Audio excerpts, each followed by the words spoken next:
Hotel fam, and I want to welcome everyone out there to the bullpen. I'm definitely glad that you're taking the time out of your busy Sunday to be a part of this, discussion. Before I begin, I definitely want to thank my brother to my left right here, Brother Bakari Tiba, for joining me this morning and being a part of the bullpen. Glad to have you on board, brother. I appreciate the invite, good brother. Yes, sir. Yeah, definitely. There's another brother who's on his way, brother Hussein. He will be here shortly. But definitely, I just want to welcome everyone. Sit back and relax. And also want to send a shout out to Brother Sar for allowing us to use his space here at the Temple New African Thought. So definitely you can Google it. The brother's doing some big things in the community. And I'm sure you'll find something for all of your needs. And definitely, Brother Sar, thank you for giving us this opportunity.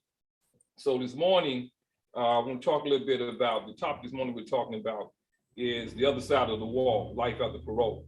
So as you probably read on the, the YouTube or Facebook, this format right here is designed for men and women, ex-felons, say who have returned back to the community and really is making a change in their lives. Some of us are still struggling, some of us are further along than others, but I wanted to create a forum where brothers like myself, brothers like Brother Bukhari, Brother Hussein, we can come have a forum where we can talk, have a candid conversation, a real conversation, an in-depth conversation about some of the challenges that we face as men who's been incarcerated, but yet obviously we are home now, and some of the challenges that we face, but also talk a little bit about the family issues. And there are a lot of families out there who have husbands and fathers and sons who are incarcerated, as well as daughters and mothers. And what are some of the challenges they're going through?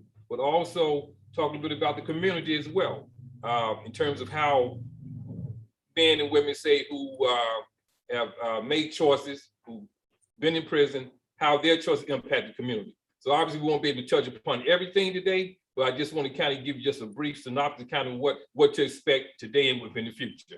But today we're going to talk about life after parole, brothers coming home. So I met this brother right here to my left. He's a beautiful brother, he's a song soldier. I was going inside of the prison at MCIJ, Maryland Corrections, to Jessup, and had the opportunity to meet this brother right here. From day one, me and the brother was able to vibe. Thought the brother was a soldier, he was a man. He was definitely taking care of his business while behind that wall. So we stayed in touch.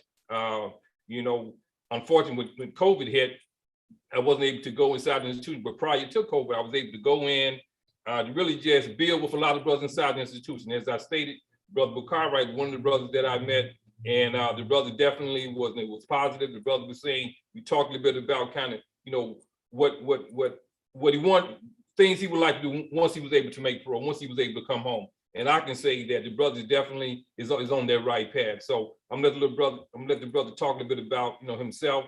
And Brother Bukhari, just let the audience know who you are, brother. Peace. I appreciate that, good brother. My name is Brother Bukhari Atiba. I was sentenced to a life suspended but 50-year sentence at the age of 20. I served 19 years and 11 months on that 50-year sentence, which later was reduced to 30 years before, I was able to make parole and make my transition out. My incarceration was a journey, right? And I got to emphasize that because a lot of people think that just because you get locked up, like prison will change you. Like it could either make you better or it can make you worse. And that's not necessarily the case. Prison doesn't change anybody. It's an institution. It's what you do while you're inside of prison. It's the way you feed your mind. The things that you put in your mind or the lack thereof that will determine how effective you are in your growth and development inside of prison and how effective you are in your transition once you get back out here. So, at some point in time of my incarceration, I met some brothers that seen some potential in me, started opening up some doors as far as my education, my self-education, and I started educating myself. And in the process of educating myself, I started noticing that it was a lot of my peers and some brothers that was younger than me that was coming from the same experience, the same environment, struggling with the same levels of mental ignorance that I was when I first came into prison.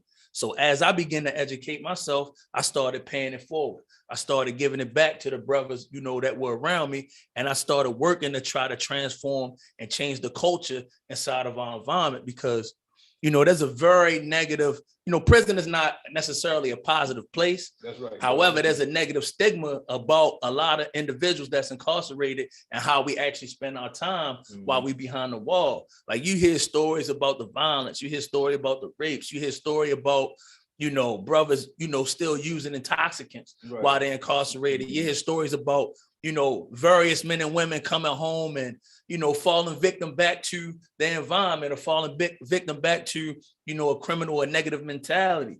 But you don't hear about those stories about, brothers that actually go in there, start educating themselves, start getting trades. You know what I mean? I got my first trade in 2004, which was a certification in welding. And then from there, that just showed me what the potential and the possibilities for growth was. So then I went from there, I got my barber's license. I went from there, I started going to school at Anne Arundel Community College. They had a college program in the institution at the time, which, now they're starting to re-implement the college programs, which I think is a good thing, because one thing that college made me do, it made me reevaluate my value system. When they say the more you know, the more options you have, that's real, man. That's real. When brothers, brothers and sisters feel like they backed against the wall, you're going to make moves, you're going to make decisions out of desperateness. You know what I'm saying? So when you educate yourself, and when, the more knowledge that you have, now the more options you have. So you don't always feel like you're back against the wall, because now, if I can't go A, I can go B. If I can't go B, I can go C. And the more I learn, maybe I can go D, right? And if a D ain't there, at least I got enough, possibly I could create E, right? And open up the door. Sometimes when there ain't a door there, you got to create that door. And be ready to walk through it. So yeah, brother. So that's that's my journey. Went to college, ended up getting my degree. Was able to start organizing brothers, around Black history, knowledge itself.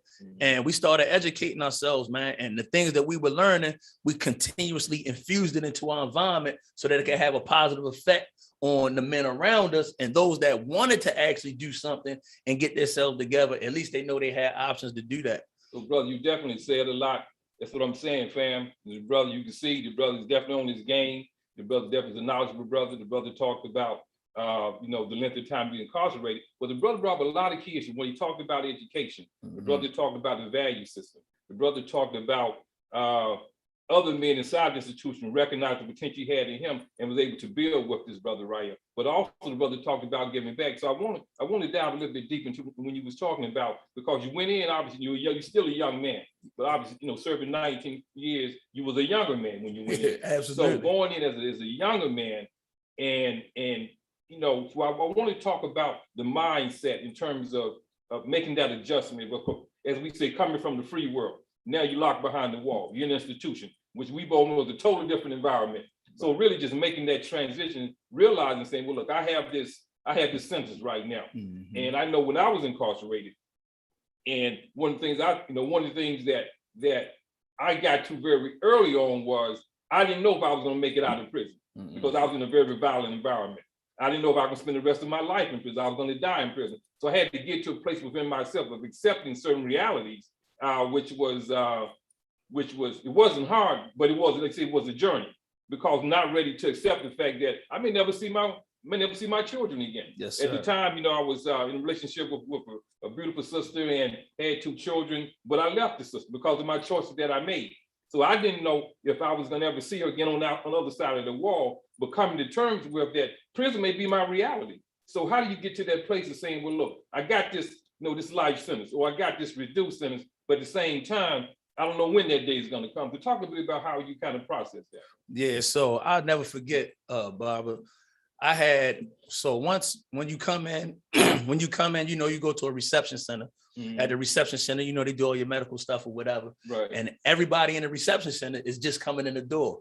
Right. So I was housed in a housing unit where everybody on my tier had 50 years, double life, triple life, or better. So, all of us had a long enough sentence where as though either we could die in prison or, we'll be very old before we make the transition out. So I bring that up because, I seen the case manager, we went over my sentence, and she gave me this paper, and I'm looking at the paper, and they had my release date on there. So mind you, this is in 2000, right? I looked at my release date in 2000. At this time, now I'm 21. I look at my release date and it says 2046. Man, right? Yeah, 2000. This is in 2000. 2046. I said 2046. Yeah. I couldn't even wrap. It took me 30 days at least just to wrap my head around the fact like 2046. That's real, bro. Right. And then so when I left there and went in the system, I went up to old jail, which was a very violent institution at the time. And when I got up there, I'm just looking at all the madness around me. Right. And I'm just like, for me, I was like, man, I'm not doing 50 years.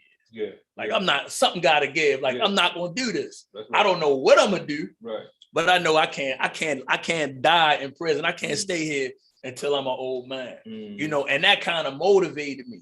And just so happened, older brother on the tier, you know, we took a liking to each other. We started communicating. He was real good with the law. Okay. And he was like, look, shorty, you gotta get in that law library. You out here running around here playing basketball with your homeboys. You know, you out here gambling, because I used to gamble real. I had a bad gambling habit. You know, you bring your habits from the street into the joint, right? That's right. Gambling, like, man, shorty, look, put that tongue down, you know what I'm saying? Yeah. And meet me down the law library so you can start looking at your case, unless you want to die in this environment. Right. And I was like, and that started it. Yeah. Right. Yeah. So that you know, one thing about prison, as long as you have hope, there's opportunity. Right. And a lot of brothers, man, sometimes we give up without even knowing we gave up because you functioning, but you've already given up on a possibility that you will be free once again. That's right. Right. And that changes the whole dynamic of, you know, how you spend or how you utilize your time and your sentence. So working on my case, it started giving me hope, right? And I learned, like, as long as I have hope, I have opportunity. So that right there kind of shifted my mind frame. And then I was seeing a lot of men die in that environment. Right, yeah. Older brothers, you know, you be in the day room playing cards or eating or whatever, and they bringing them through the rec hall with the towel over their face. You know what I'm saying? Men getting stabbed and killed. So that gave me the hope, like, no, I gotta do something to get out of here, you know. And I started working on my case. That was the first start for me. I started working on my case, and the more I got into my case, the more I started seeing potential loopholes, things of that nature. And that's kind of what motivated me to make that shift. But it still took me a couple years to mentally shift from being young and reckless to, you know, starting to mature. Like, that's not something people think that happens just when you go in. It's not like, they call it being arrested for a reason. Your development, your life, everything that you know, it comes to a stop. And now you're in an environment where you got to relearn, you got to learn a new environment and create a whole nother life for yourself. So everything stops, you know what I mean? And sometimes that stillness, for some people, it can break them, but some people, it can motivate them. And I chose to allow it to motivate. I appreciate that, brother, because that's real talk, brother. And when you was talking about going to the law library, it made me think about, you know, when I was when I was in prison, and obviously, and that was one of the main conversation institution is brothers going into the law library, working on their case, trying to come out from under life without parole or life sentence, and just get back in court to try, as we say, get some air, because you carrying them letters on your back, man, life without parole. Some of us got numbers, some of us got letters. And so you definitely want to, help yourself any way you possibly can. But at the same time, say you're a young man like myself. And when I went into prison, I was 25 years old, and I had a 20-year sentence when I went in. And, I had been going in and out of jail prior to going to prison, but this was really the first time they laid me down, for a minute, and so, when I'm in there, but still, like I said, 25, I still wasn't ready. I wasn't ready. I hadn't really made that transition. And I talk about where a lot of times I had one foot in the still, in that life, but another foot within the masjid, because even when I was committing the crimes that I was committing, I was a Muslim. Okay. I took shahada when I was 15 years old. On the streets. On the street. I took shahada when I was 15 years old. Deep. But I introduced Islam when I was 13, because my brother was a member of the Nation of Islam. And the first conscious book that I read was The Message to the Black Man. This 1971, 72. I'm reading as a 13-year-old kid. I didn't know what I had, but I knew it resonated something in me. I was able to see myself in a different kind of light now.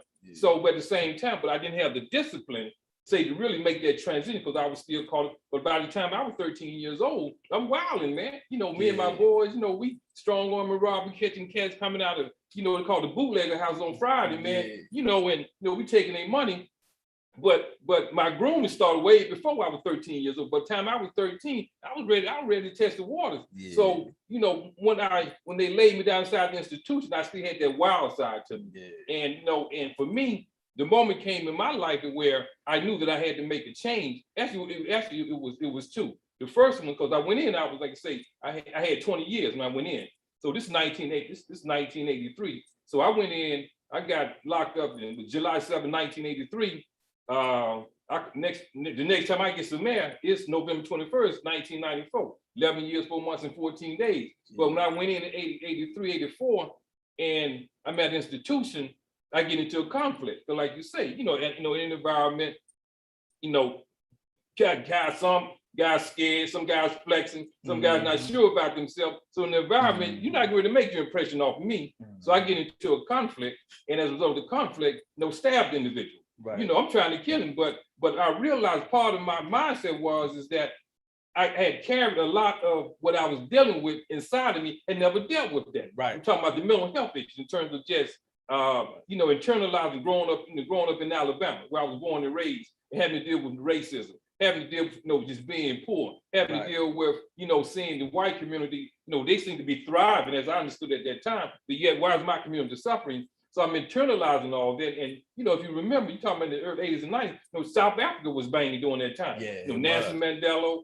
you know, apartheid. So I'm caught up in the news within all of that. So now here I am, you know, in an institution, the cat get out of place, you know, not didn't make a difference, but the fact, you know, he was a white dude, he would get out of place. So I got to, you know, I need some straightening on this right here, bro. You know, we got to come to an understanding. So long story short, I ended up, you know, sticking the guy, and they took me to a holding unit. I'm in the holding unit, man. I'm covered from blood, you know, from head to toe. I just fell down on my knees and cried out to the crazy God, I can't live like this no more, man. I mean, that was 25, man. I started in that life around, I want to say around really 13, 25. I'm talking about smoking, drinking, drugs, robbing, doing all that, man. I'm talking about, you know, I was tired, bro. I was literally tired, man, carrying that life on my shoulders, man. And so when I cried out, I tell people when I cried, it was like a weight that came up off of me.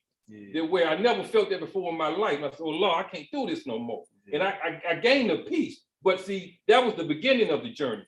But what really made me realize kind of what you were saying was I was in Holman prison because I picked up in the South charge. So where I live like in Northern Alabama.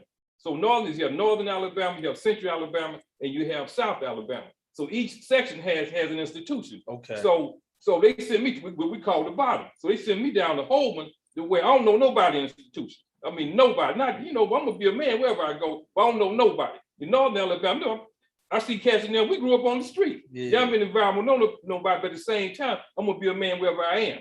So I'm in there, and I remember they cleared the count, and I stepped out in the hallway. And when I stepped out in the hallway, it's like a voice spoke to me. It was really just a realization moment. It was, look at where you are. You know, look at where you are. And down the hall was you know, Holman is what the death chamber is. You know, what we call the yellow mom, the electric chair. And I could literally see the death chamber, the area from where my cell was. Because I slept in 2 cells during the time. It's to look at where you are. And if you don't make a change, your next stop is down in the hall right there because of my mindset. And for me, I never forget this, but it was 1985. It was, I want to say November time, 1985, where I had that realization moment. You know what? I got to change my life, man. Because I can't live like this because I know my next stop is at the end of that hall, brother. So I just want to share it when you talk about that moment when you realize you got to make a change. And it make me think of, so now you got to think, I got incarcerated, I was 20. At the time, my girlfriend just had a baby, right? Okay. So you talking about I get incarcerated, you know what I'm saying? Our baby is 3.5 weeks old. So one day, time is going on, you know what I'm saying? We visiting and everything. We developing a good relationship, but it's a strange relationship because of my circumstances. Right. So I never forget this. My grandparents brought little son down to see me, right? He's about 4 at this time. And we was having a conversation. I was asking him like, yeah, you okay? You know what I'm saying? What's going on? You know, we go through all that. And I was like, yeah, because, you know, if you're not okay, I'm gonna be mad about that. I'm gonna have to do something about that. And he was like 4 years old. Yeah. He was like, yeah, Dad, didn't you come back to jail? Yeah. I was like, yeah. Right? Out of the mouth of children. Right? Yeah, Out the mouth of babes, right? He said, right. yeah, then you go back to jail. I was like, man, I went back. I thought about that conversation for 3 days. And I'm like, man, I gotta change this, man. Like, I gotta change this. Otherwise, this is gonna be my reality for the rest of my life. Even if I do get another opportunity to get out of here. And that was like my real aha moment. You know what I mean? And see, I think, and I know we as I said, we all have those moments where we're presented with a set of circumstances in life where we have to make a choice. So you're talking about when you went in as a young man, you talked about, realizing that you have to begin to do something different, and, meeting brothers, pretty much you took you under the wings and said, well, look, man, this is what you got to do. And you talk about the educational piece. So at some point, you made that transition, like we both made that transition. But prior to that transition, you talked about the educational piece. So how did making that decision, to educate yourself, to trade, kind of prepare you in a way that where once you were made parole, help you with the transition coming back home? Yeah.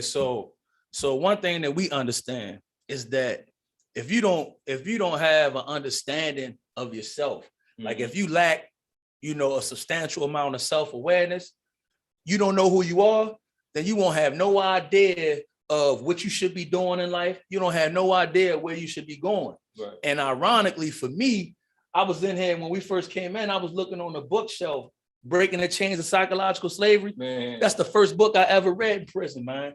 First book I ever read in prison. Man, listen, right? Go ahead. And bro. Read that book right there, it made me really restart to reevaluate my mindset. So I say that to say, like, that just started a journey for me, right? That just started a real journey. And I read one book, I read another book, and I started self-educating. Breaking the Chains, Know Thyself, Visions for Black Men. Visions for Black Men was the first book I read that really explored the concept of manhood. That's right. And then I started realizing that, I consider myself to be a man when I came in prison because I'm doing adult things at an early age. Like you, I came off the steps early. Right. And, I left Baltimore when I was 6. I went to Cali for 10 years. Yeah. Okay. So, out there, you come off the steps early and it's natural. Right. That's right. And it ain't even really so much of a destructive thing. At first, it's just, your neighborhood is like your world. So part of your environment. So me coming off the steps in my neighborhood, I started losing a lot of friends early, 13, 14. I was using a lot of friends to gang violence. So me coming off the steps, my first initial thing was, it wasn't even so much me being attracted to the streets. It was, how can I help my neighborhood? How can I step up, you know what I'm saying, and contribute to keeping all of us safe? And that was my mindset at 14. So, we come in early. So that was my first time ever reevaluating what I thought it meant to be a man. And I started looking at my definition of manhood and the results I'm getting and the things I'm learning about manhood. That right there, like understanding myself, that self-awareness, I think that'll carry you further in life than any trade, any other skill that you can have. Because when you know yourself, like even, and this is important for our youth today, right? When we teach our children, like when we can help them come into a sense of their self-identity and their self-awareness early, even when they find themselves in compromising positions, they know who they are. Right. So they have boundaries inside of themselves. Right. See, when you don't know yourself, you have no boundaries. Do anything. So when JoJo say, yo, let's run down here and put this pistol on Shorty, you with that. Even though you ain't even with the gunplay, but you do it anyway. You know what I'm saying? It's like when you're aware of yourself, when you know yourself, you have your own boundaries. So certain things come your way and it's like, nah, you know what I'm saying? I ain't with that. But without that, you're gonna go with anything. You know what I mean? That's, and I think that, and that's important coming out of prison because I know a lot of men in the streets right now. Like I know a lot of men in the community that have transitioned from prison. And when you coming home, like you trying to figure it out. Like you got to figure life out again. I went to prison. I was gone 20 years. Right. That's right. North Avenue don't even look like it used to when I went to prison. So you relearning everything. And what happens is a lot, and that's why your support system and your circle is so vital to your transition because you have everybody that has ideas about what you should be doing to be successful in your transition. Right. And if you don't know yourself, if you don't have your own game plan, you'll start getting caught up in other people's dreams and ideas of your life. That's right. And you'll crash. That's right. You'll crash and burn every time. That's real talk, brother. I'm glad you brought that up. Particularly when you talk about, a lot of the younger brothers is not having self-awareness because, like yourself, Naeem Akbar, the brother referring to the book Psychological Changes in Slavery is by Dr. Naeem Akbar, and actually that was one of the first books that I read in prison, brother. I mean, it's crazy, man. But the other book about manhood, and it was fascinating because that began to shift my thinking, in terms of some of the psychological things that I was dealing with, being incarcerated. So definitely, but also I like when you talk about having boundaries, because, like, as a lot of the young brothers, they will, because they don't know who they are, and they are easily influenced by decisions, whether with their peers or someone older taking advantage of them, because they lack that knowledge. And I can remember reading, I was in prison, it's called the Book of Levi, actually about the story of Jesus Christ, where he talked about, and Jesus Christ said the greatest gift you can ever receive is the knowledge of self, and I value that, because as I stated that when I was incarcerated, I was Muslim, so I was exposed. And I can remember Warif Deen Muhammad, the son of the Honorable Elijah Muhammad, said that the first time I heard him say that, he said, "Man is mine." And I really know what he meant the first time I heard that. But as I got older, began to really explore, he said, "Man is mine." I began to understand that it's, male is physical, but man is mine. And I said, so I understood what he was saying, and being a thinking man, and being a man, a learning man, but also is that your manhood starts here. And a lot of brothers, because they physically strong and nothing, and that's an aspect of manhood. But the ultimate man is mine, because as we have there's people in the world who are not physically strong, but they rule the world because they wise and they know how to think. And so for me, begin to understand, we talked about man is mine. Again, that was a moment for me to begin to understand what manhood really is. And it's like, in the prison environment, you have to know who you are, because like they say, if you don't know your place, they'll find a place for you. Absolutely. And you were talking about going, and one of the things that inspired me when I was incarcerated, like you say, is just, seeing that a lot of brothers, chasing that basketball, man, caught up in the lifestyle that goes on behind the wall, man. And for me, it was like, I saw it as just a waste, not just a form of human waste. It sounds negative what I'm saying, but actually what it was, it's just brothers kind of wasting away, man. But the environment, in that environment, in some institutions within the state of the environment, what I was sharing is that there wasn't any light in the way that it should have been. It was light there, but the dominant reality was darkness. It wasn't light, man.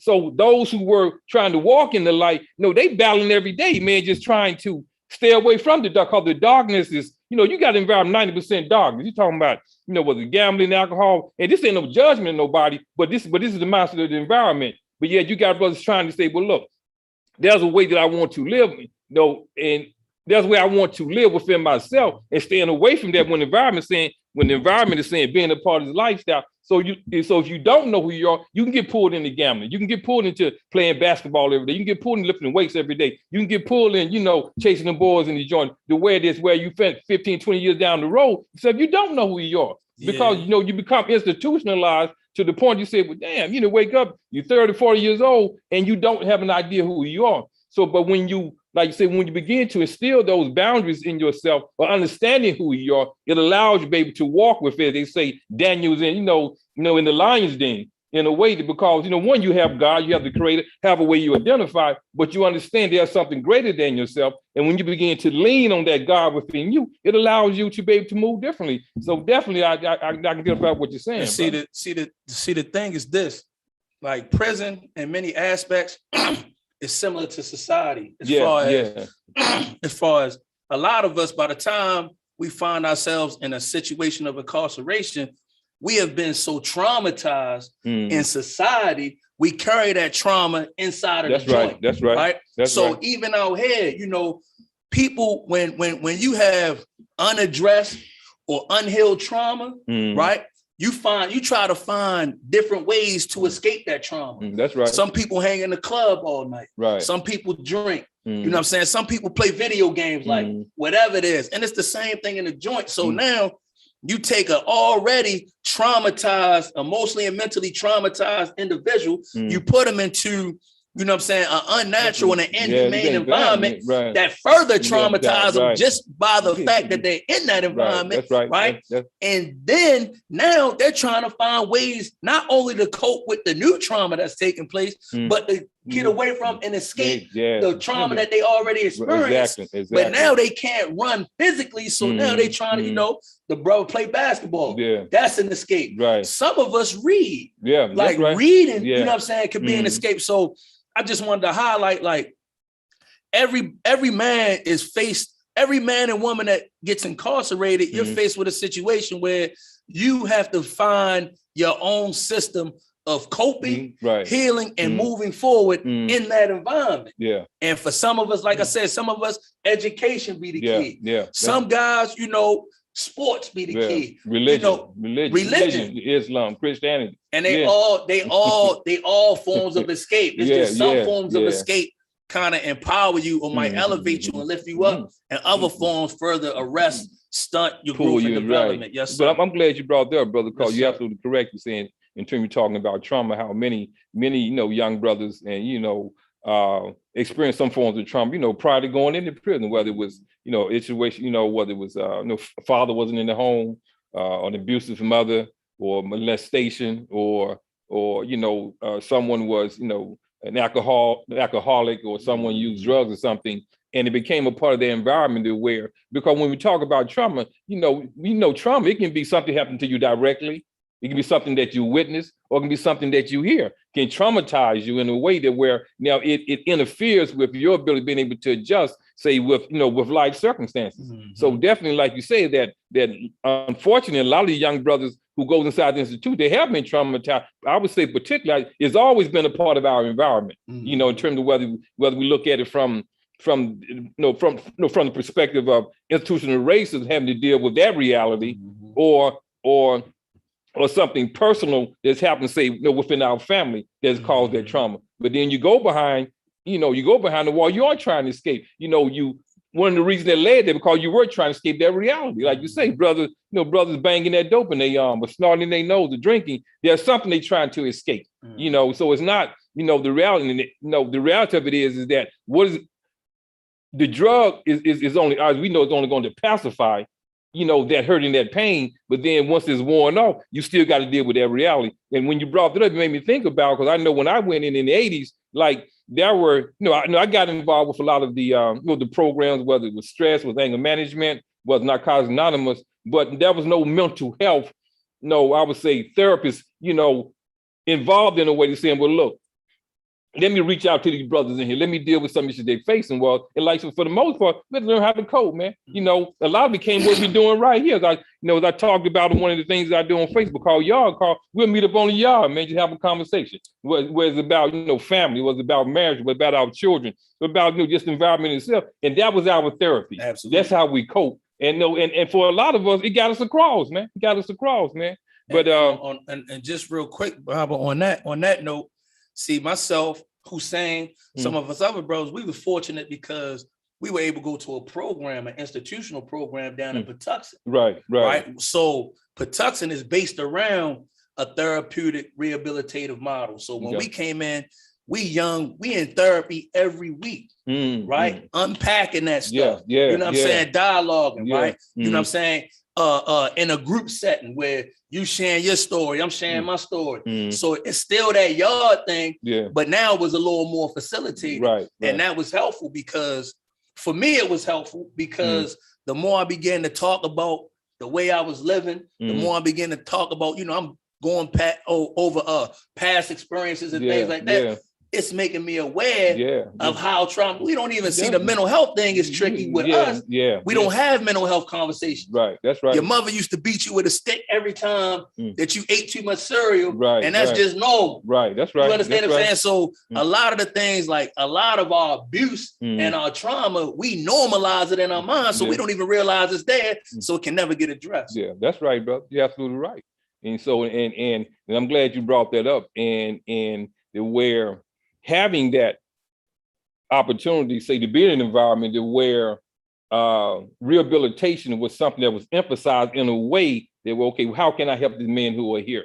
Because a lot of institutions don't have that. Right. And I know when I was, when I was locked up, where we didn't have that kind of, was brothers coming together. Brothers had been there while brother realized and kind of figuring it out, understand, said, well, look, literally, we have to help ourselves. So brothers were forming groups, and we call them one called support group, but really brothers just coming together, talking, man, say, well, look, man, what's going on?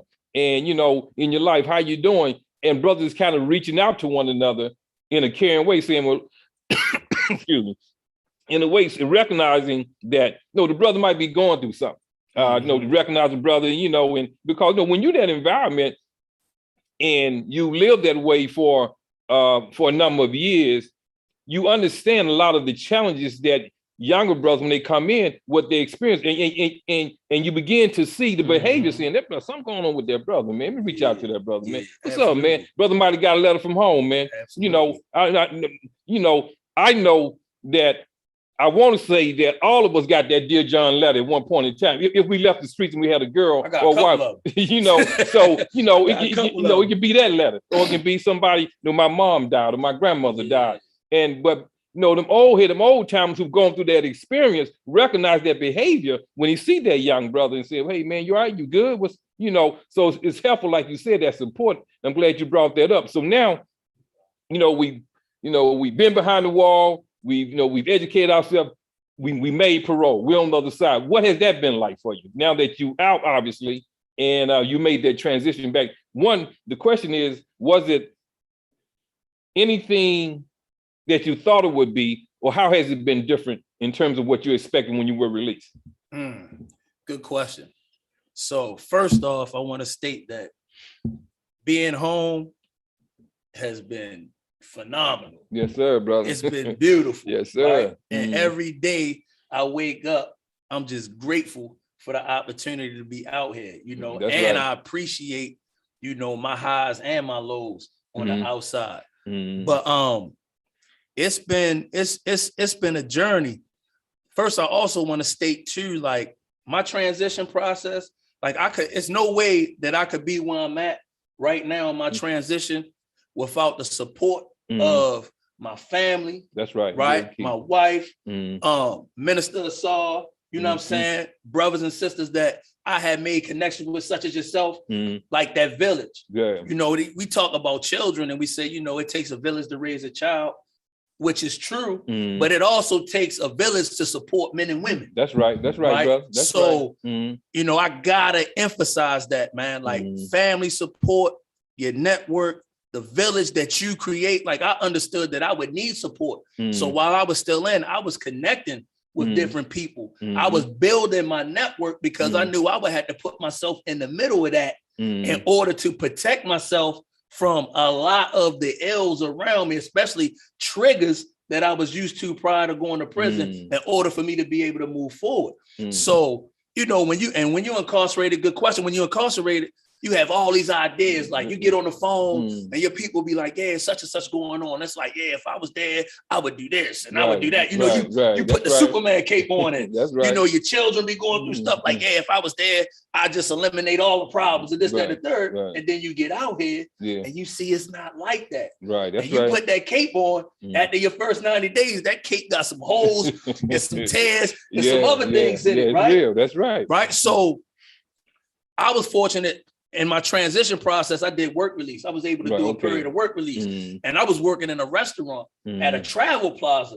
So I had the opportunity to interact with a lot of different personalities and kind of get a glimpse of what was going on in the world before coming out here. This is why work programs are so essential in the end or the transition process, for a person's incarceration, because you got to think, it makes me think of this. Remember years ago, it was 3 young ladies. They were kidnapped when they were like 10, 11, 12, up there in Ohio somewhere. The Joker kept them trapped in the basement, right? I know exactly what you're talking about. And then, when they finally, everything got blown, came to the surface or whatever, and these young ladies were released, do you remember how much they struggled? Like, it was like they didn't even know how to operate and function in the world. Right. That's the same thing. Right. When you put a person in a long-term period of confinement with no education, no programs, none of that, no work program. And then this person reaches a point where it's time for them to come home, and then you just drop them back in society. Like, that's not how you think that's beneficial. Right? Like that doesn't work. So that for me was one of the defining factors of me being able to, have a decent transition process, because it wasn't what I thought it was. Even time management, me and Brother Saul used to talk about this, like, in prison, everything is so regimented. Right. You're getting up the same time every morning to eat. Right. Lunch is going to be at this time. Right. AA is going to be at this time. You got to report to work at this time. You locking in your cell at this time. So, like, you set a schedule around a structure that's already put in place for you. Right. When you come home, you got to create your own structure. That's right. Right. You got to learn your own time management. You got to learn how to balance and moderate your own things out. Right. So for me, that was like one of the biggest things. Like, I'm thinking like, I'm gonna be able to do this and I'm gonna be able to do that. But time start getting away from you. Yeah. You know what I mean? You're right. I'm scared. I'm glad you brought that up, because there's a study that talks about how when men and women for that matter, but when men are incarcerated, they become, the system inadvertently creates a dependence with an individual person. Like you say, what time to go to bed, what time to wake up, what job you go to, when you can see your family. So when that's been a part of your regimen, say for many of years, when you come, as you just mentioned, that now you got to create a level of independence now, where now you're responsible what time you go to bed, what time you wake up, your food, shelter, and clothing. And so now for some men, they don't make that adjustment because they, what some call institutionalized, to where they are more comfortable, unfortunately, to where being in that environment, because now they can be dependent on that environment, as opposed to now having to come out, I got to get a job, got to take care of my family. I got to make sure I got food, those kinds of things. You're just your basic necessities. So, so not only is a physical transition, but also there's a psychological transition that has to take place as well. So I'm glad you brought that up, because, because I know when I was released, like yourself, you're saying is that, you have all these expectations that where what you think it may be like. But like I say, within a time frame, just being away from a year, how things change. But imagine like 10 years, 15, 20 years, how much the environment has changed. Because when I went in at the beginning part of the crack epidemic, because as I shared with you, I was born and raised in Anderson, Alabama. So cocaine was present, but the crack of it hasn't. When I failed in 83, wasn't really a part of that environment. But when I came home in 94, it had decimated my community, man. I'm talking about sisters that, who was cheerleaders in high school, beautiful sister, major arrest. And I'm saying I couldn't believe what it had done. So when I came home, my transition, just making that adjustment, because I did prepare myself in terms of just school education while I was incarcerated. So when I came home, I did have a support system, because my mother and father at the time was still living, and my sisters and brothers, they were supportive. The sister that I had left, she was still open and receptive, when I came home, in a way that where she was supportive. But, so my thing is just, making that adjustment. But even with that support system around me, still trying, one thing I had to struggle with, because when I went in, I was 25 years old. When I came home, I was 37 years old when I came home. So many of my friends had been working, still on their job, maybe 10 or 15, 20 years. A lot of my friends had homes. They had, their families were together. They had established themselves within the community. And here I was a 37-year-old man. I'm not gonna stay at home with my mom, man, because I didn't have the means. When I came home, I had $14 in my pocket.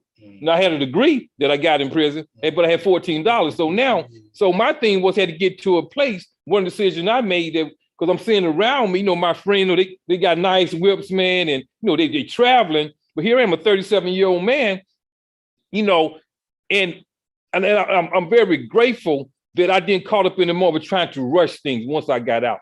Get in a hurry, say, well, I got to have it right now. Because one thing prison taught me was patience. And I said, well, if I can lay in this joint, man, and really and wait for the most part, then now that I'm out, whatever I want, I use the same system. Is that I know it's going to be a certain amount of time before this reality say I'm going to school. Well, I got to go to school for 4 years. It's not going to happen before 4 years. So I took that philosophy of being in prison. There's certain things not going to happen until its own time when you're incarcerated. So I took that same philosophy. I brought it out here with me, and that allowed me to make that transition in a way that where to go to school once I get out, to get my degree, to get my doctorate, to get my license as a clinician. And, but that experience, that patience, it helped me in my transition, but also having the mindset to where, because some brothers, as we know, they say, well, they try to catch up. They try to say, man, I got to make up. I lost a lot, which is a mistake. You can't they're talking a bit about that, brother. You can't do it. One thing we understand about time and land are two things that they're not making no more of. That's right, brother. Right? And time can't be recycled, so once it's gone, it's gone. But that's an excellent point that you brought up, because when you're in prison, you understand you're in prison. You understand, to a certain degree, your limitations, right. You understand your circumstances. So what happens is a lot of brothers and sisters, once we transition out, you get out here and it's like, I ain't in prison no more. So now it's like, even inside of yourself, it's like, you got to prove to yourself that you are somebody, that you are successful. Right. And then, like you say, a lot of brothers and sisters start looking at what's going on around them and what everybody else has, and start feeling like they subpar, or they not achieving or striving or thriving at a level that they should. And that's not the case. One thing I learned, and I learned this in the streets, right? One of my OGs used to tell me like, yo, don't worry about what somebody else got. Don't worry about, don't look at the next man's car and feel like you want that car. He said, because you don't know what he did to get that. You don't know what he went through, what he sacrificed. That's right. You want that piece of candy, but you don't know what poison he had to ingest in order to get that candy. And that's the same philosophy and mindset that I try to hold out here. Because I've only been home. I'm going on January or March and make 3 years. You know what I mean? And I felt like that at times, like, dang, I should be doing more. You know what I mean? My wife be like, yo, you just came home. Like, relax, like, calm down. You know what I'm saying? Like, because especially if you were able to overachieve to a certain degree inside of the institution, you try to bring that same energy out here. So, and then, life don't work like that. So that's a good point. So for me, it's just constantly, it's a constant reminder. I have to constantly remind myself, like, bro, you ain't been home that long. Like, you know what I'm saying? And you are doing good. And I'm not doing bad. You know what I'm saying? I've stayed employed since I've been home. A lot of things that people told me I couldn't do, I was able to do. Like when I used to say, look, I want to work in the school system. Oh, that's cool. I used to have therapists tell me, oh, that's great. And maybe you can volunteer somewhere for a couple years, and then 10 years down the road. My first year home, I was working in the school system as a mentor. Starting a business. Well, you might not be able to start a business right away. My first year home, I started a business. You know what I mean? And stayed employed. So, again, it's really about knowing yourself, knowing what you can do, but also knowing your boundaries and your limitations at the time, and being able to navigate that, in conjunction with staying connected to your support system. You got to have the right people around that's you. Right. And everybody, I encourage anybody that's transitioning out, is two things. One, they got to get your book. Right. Transitional Therapy by Dr. Max Ragland. They got to get your book. No, that is for anybody coming out of prison, that's a must read. And I'm gonna tell you, like, so I read your book like right before I transitioned. That was helpful in more ways than I can explain. And the things that you wrote and what you were highlighting, it made total sense out here. And I started saying it, brother. So I want to tell you, that book is a must read on the transitional book read list. That's one, right? And another thing I want to say is that's a must. Another thing is, you gotta find a mentor. Yes, sir. Everyone I mean, people in general in life, I believe, but especially transitioning out of prison, you gotta have not just one. I suggest everyone find, locate, connect with 3 mentors that can help you navigate your own bull crap inside of your mind. Right. That's right, brother. And help you make sense of your life on the outside. Like that's key. You know, so and I've always I've stuck with that since I've been home. That's real talk, brother. I'm definitely first. I definitely want to say thank you, brother, for you know, for reading the book. You know, I mean, definitely that means a lot to me. But also, I wrote the book for brothers like yourself and like myself. That because again, when I came home, there were no books.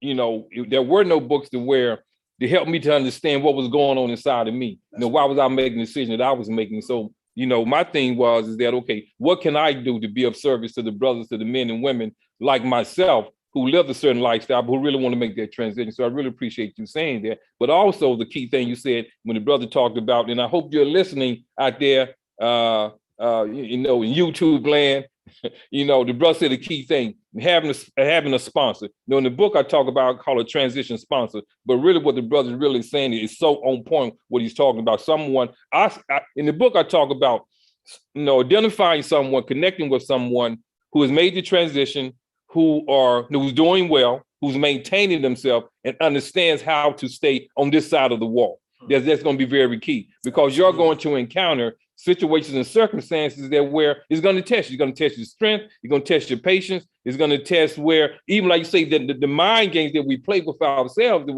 because a lot of times, a lot of us are institutionalized, not even realizing it, in a way that where we certain triggers to where we talk about relapse. There's a drug relapse, but I say there's also what I call a criminality relapse, where you begin to put yourself in places that can lead you back to prison. So long before the drug fiend, you know, hit that crack pipe, you know, or bang some heroin in his arm, he puts himself in that environment where those things can take place. Relapse started there first. The same thing with a criminal. They'll start putting themselves in environments. They haven't committed the crime, but they'll put themselves in an environment where crime can be committed. So be very mindful of that. So definitely, I'm glad you brought that up, because that's very key. Sponsor, a mentor, and we all need one, whatever way you want to call it, but connecting with someone that can help you doing, because it is a critical time. And I'm glad you brought it. So we have about 10 minutes left. I just want to say one point real quick, Baba, like on that. And I just want to be clear. I want to be clear and transparent that, you know, and this speaking for myself personally, like I haven't always made the best decisions since I've been home. Yes, sir. So I want to be clear on that. I've done well, you know what I'm saying? Gratefully, you know what I'm saying? I feel like I've been able to help people. I feel like I've been relevant, you know, to the people that I've connected with. Yes, sir. But I haven't always made the best decisions, you know, and we got to understand you're going to make some mistakes. You're going to make some poor decisions while you're figuring this out. The key is to the best of your ability to make sure that your decisions are not going to be tragic for yourself, for your community, and for other people's, and lead you back to prison. But I haven't always made the best decisions, especially when it comes to relationships. Oh, you know, that's another thing I have to learn, right? See, that's definitely going to be a topic. We definitely going to get into, brother, talking about relationships. But before we go, I definitely want to say to Brother Hussein, Brother William Freeman, beautiful brother. I wish the brother was able to make it. Unfortunately, I'm sure obviously something came where the brother couldn't be here. But I just want y'all to know the brother who was scheduled to be here, Brother Hussein, that we know him by, but his name is William Freeman, is that he's a beautiful brother. He's a strong brother, but he's 20 plus years in the joint, and he's a stand-up guy. So if he's not here, definitely something must have happened, because he's a man of his word. And so that's my brother. I love him. I'm sorry that he couldn't make it, because I know that you would have been able to benefit from the information, the knowledge that this brother that he possessed, and be able to share with you. So Brother Hussein, whatever's going on, hey, brother, you know, I love you, brother. You know, whatever, you know, we'll connect. But also, you know, on the YouTube, you know, subscribe to this. So subscribe to this page. You know, share this page, like this page. The bullpen is something that is going to be ongoing. definitely Brother Bukhari, welcome to come back anytime. I'm going to invite him back anytime. I love the brother energy. I love energy, brother. I love your dialogue, and definitely you have a lot to say, brother. And it was really going to benefit from this. So definitely I appreciate you taking the time to be a part of this right here. And you're welcome anytime, brother. So I'm definitely going to reach out to you, brother, to come back where we definitely can get into talking about their relationship piece. Because I think that I know there's a lot of brothers and sisters in relationships with men who've been incarcerated, who's home now, and they're having some experience they don't quite know how to deal with. And so like yourself, I haven't always made the best choices since I've been home in terms of relationship I made. And one of the things I definitely got to say that was key in this book, at the time when I came home, when I went to prison, say in 83, and I came home in 94, at the time, my wife who had my 2 older children by, she told me, she said, well, look, because when I came home, I wanted to rush and get married, man. I've been gone for a long time. I knew I wanted to rush and get married. She said, why don't you take some time? I said, I know what I want. The sister was right, man. That's why I put it in my book. Give yourself time when you come home, man. Don't rush. For me, it took about 3 years for me to get into my groove, kind of really making that transition, because having to work through some of the psychological, I would say, issues that I was dealing with. I'm talking about in terms of just that mindset, because physically your body makes that transition. But, I was home November 21st, 1994, but my mind was still in prison, having to make that transition. Yes, okay, that, and it's not, it seemed like it's something easy where you're home now, but it's not, because you lived a certain way practically for a better part of your life. So you just don't turn that off just like that. Yeah. And shout out to Sam. She definitely said, give yourself some time, but I didn't listen to her. So when you said about just making a decision, that was one of the decisions, because I heard her again by doing that. Leaving the first time, lying, I'm working, baby, out there with that pistol, man. So I wasn't mature, but I'm saying, just being transparent, saying that definitely take time, take time for yourself, brother, when you come home. Give yourself time, love your queen, take care of your family, do all those things, but just give yourself time to really make that transition in an emotional way. Because like you say, you've been gone a long time. You might have went in 18, you come home, but as the brother talked about it early on, is that point was arrested for a long time, and you're in an unnatural environment. So a lot of your skills that it takes to have a healthy relationship, you don't have that skill set yet, brother, because you've been gone, been in a natural environment for a very, very long time. You can build it, but it's going to require a lot of work, to take care of that. So definitely I want to send that out. But also, as I talk, I want to again thank Brother Asar for allowing us to use his space at the Temple New African Thought. Brother Asar, much love to you, brother. I really appreciate it. Again, you can Google it. Temple New African Thought. The brother has a beautiful place here on the Hartford Road. The brother has a lot of different activities and services that he provides. So come through and definitely just check out the brother webpage. His numbers, I'm sure everything is there. His contact information.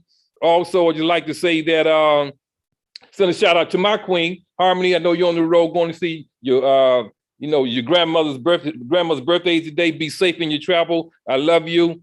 Take care. My Big Nuke, the children, Tanisha, Damien, love you all. But we only have about a couple of minutes left. So, Brother Bukhari, I'm grateful for what you said. You're taking the time to come on. As I say, you're welcome to come back anytime.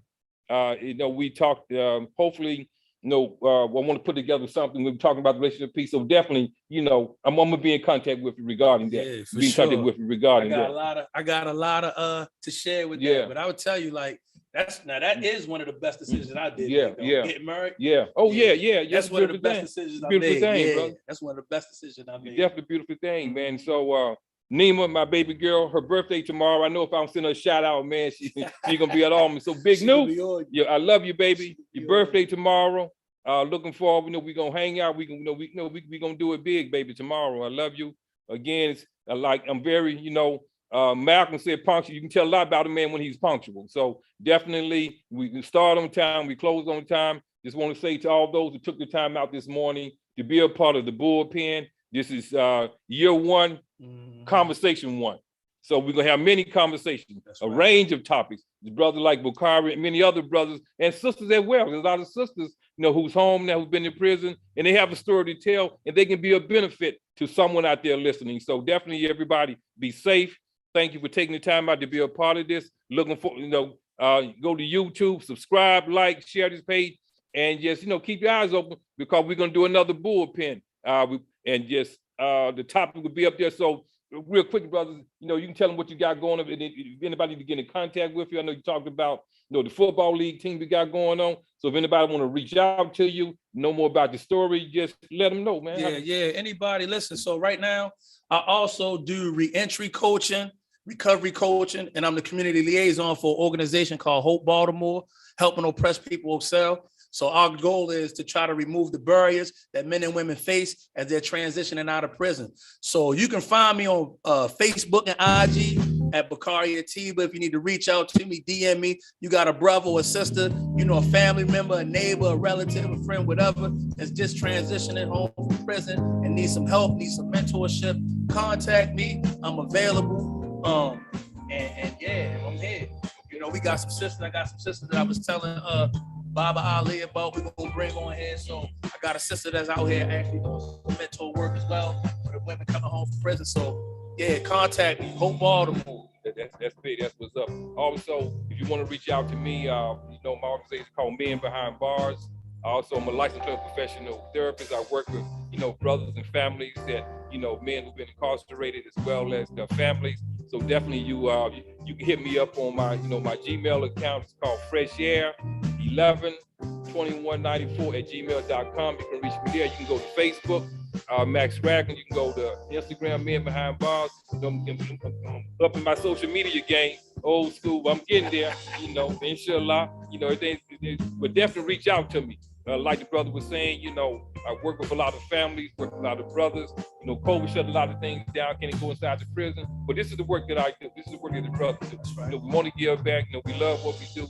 So you can hit me up like on my email, my Instagram, Facebook. Again, let's vibe, let's talk, let's build. Because, I want this is a forum for ex-felons.